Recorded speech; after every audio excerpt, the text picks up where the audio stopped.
That's right, Anderson. Mr. Trump, thank you very much. And Mrs. Trump, what did you think of the debate?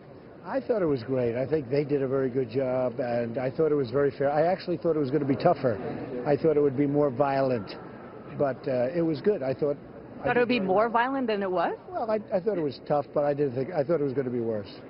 A big moment was when the moderators tried to get you to explain some sort of shifting of positions, the way that they put it.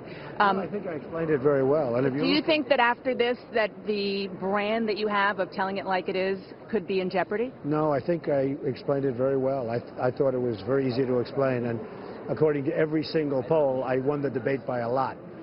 I'm in the 70s, which is a lot when you have 4 people on a stage. So I think it was a really successful debate. No, I think I answered that very well, actually. On the issue of immigration and the question of what you did or didn't tell the New York Times, aside from that specifically, just big picture, you did say that you could be and would be flexible because that's what leaders need to do. How flexible? Flexible with everything. You can't just say this is it and you're never going to talk. You have to be flexible, and I explained that I think very well tonight. You have to be flexible. You have to have a certain flexibility, and if you don't, it's going to be a problem. Can you tell me where you'll be flexible? Over my life, I've known people that are totally inflexible. They go nowhere.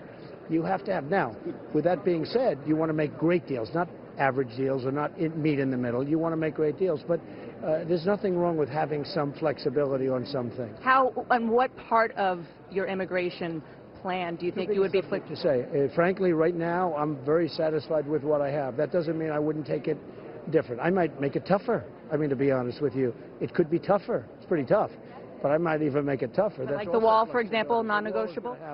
The wall is going to happen, and Mexico is going to pay for the wall. And just like you're standing there, you can bank on it.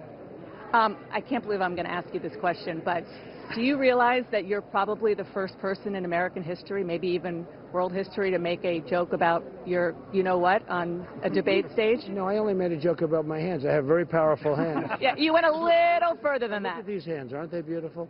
I have very powerful hands and large hands, relatively large hands. And a politician said I didn't have large hands. It's the first time anyone's ever said that one. So no, I think it was a good moment. Mrs. Trump, what did you think of that moment? It was a great moment. Okay. No, it was fine. You know, he was attacked, and Marco Rubio attacked him, and he responded. Mr. Trump said earlier today in Maine, I believe, that before he went on stage, that you said to him, "Can you please act presidential like you did in Mar-a-Lago?" What did you mean by that? Just to be presidential, in one way to be, in one way himself, but to use the right language, and he did it. He was great. Mr. Trump, what was going through your... Of course, is a little different when you're being attacked from 5 different angles by many different people, especially when we had 17 people. But I thought, actually, tonight I was really happy with the result. I'm very happy with all of the online polls because I think they're the highest numbers I've had so far. What was going through your mind when Ted Cruz said more than once that you should breathe? Nothing. I didn't even know if he said that. I mean, did he say that? I mean, yes. I really don't know.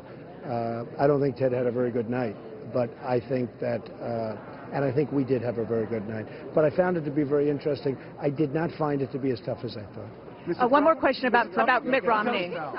Mr. Trump, now this way. We want to try to get you. Mr. Trump, can I just ask you one more question about Mitt Romney? You were very clear in saying that you opposed him personally and politically and so on and so forth. But what about the concept of him saying that people should vote for anybody but you? It seems as though he wants to take it all the way to the convention. Failed candidate. He failed horribly. It's an election that he should have won.